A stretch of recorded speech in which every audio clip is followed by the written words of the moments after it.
পেহেলগাম হামলার পরে পাকিস্তানকে ফাঁদে ফেলতে সিন্ধু পানি বন্টন চুক্তি স্থগিতের ঘোষণা দেয় ভারত।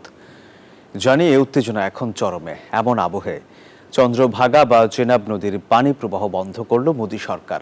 ভারতের এসব পদক্ষেপকে যুদ্ধের শামিল ঘোষণা করে এর কঠোর জবাব দেওয়ার হুঁশিয়ারি দিয়েছে পাকিস্তান। পাকিস্তানমুখী চন্দ্রভাগা নদীর উপর দেয়া হয়েছে বাগলিহার বাঁধ। এই বাঁধ নিয়ে ভারত পাকিস্তানের মধ্যে দীর্ঘদিন ধরেই টানাপোড়েন চলছে। এবার বাগলিহার বাঁধের মাধ্যমে চন্দ্রভাগা নদীর পানি আটকেছে ভারত। ইসলামাবাদের অভিযোগ, এই বাঁধ তৈরি করে পাকিস্তানের পানি আটকাতে চায় দিল্লি। এই বিষয়ে বিশ্ব ব্যাংকের হস্তক্ষেপও চেয়েছিল তারা। পেহেলগাম হামলার জেরে এবার সেই বাঁধ ব্যবহার করেই পাকিস্তানমুখী পানি আটকে দেয়া হলো। বান্ডেল থাকলে প্রতি সেনমানিতে টাকা বাঁচবে। বিকাশ সেনমানি বান্ডেল কিনে জিতুন প্রতি লেনদেনে। এর আগে পেহেলগাম হামলার জেরে পাকিস্তানের সঙ্গে স্বাক্ষরিত সিন্ধু পানি বন্টন চুক্তি স্থগিত করে দিল্লি। হুঁশিয়ারি দেয়, এরপর ভারতের সন্ত্রাসী হামলার আগে 10 বার ভাববে পাকিস্তান।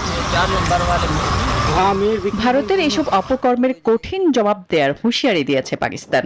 একটি বিদেশি সংবাদ মাধ্যমে দেয়া সাক্ষাৎকারে এই হুঁশিয়ারি দেন রাশিয়ায় নিযুক্ত পাকিস্তানের রাষ্ট্রদূত। Under the treaty, all the western rivers water would flow to Pakistan from north to south. Pahalgam ঘটনায় ভারত তার মিশনের আকার হ্রাস, সীমান্ত বন্ধ এবং সিন্ধু পানি চুক্তি স্থগিত সহ কিছু পদক্ষেপ নিয়েছে পাকিস্তানের বিরুদ্ধে, যা যুদ্ধের শামিল। এর বিরুদ্ধে পূর্ণ শক্তি প্রয়োগ করবে Pakistan. Or to stop it or to divert it. এসব নদীর পানি প্রবাহ আটকানো গেলে পাকিস্তানের কৃষিকাজ, পানীয় জল সরবরাহ এবং বিদ্যুৎ উৎপাদনে বড় ধাক্কা আসতে পারে। আসমাতুলি, নিউজ 24।